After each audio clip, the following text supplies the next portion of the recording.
इस संसार में आने वाला प्रत्येक बालक संपूर्णतः संस्कार रहित होता है। उसके अंतर पर ना किसी अच्छे संस्कार के चिन्ह अंकित होते हैं, ना ही बुरे संस्कार के।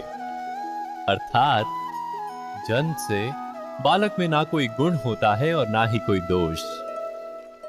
तो ये दोष अथवा गुण किस प्रकार प्राप्त होते हैं, क्या हमने कभी विचार किया है?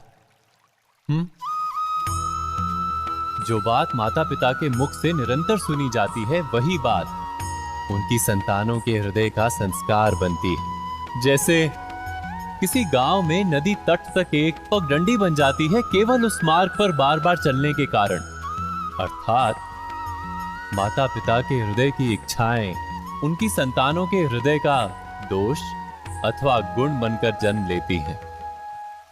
क्या ये सत्य नहीं? पर फिर भी जब उनकी संतानों में कोई दोष दिखाई देता है तो माता पिता आश्चर्य और दुख से भर जाते हैं। माता पिता का हृदय ये प्रश्न करता है कि उनकी संतानों में ये कुसंस्कार आए कहां से।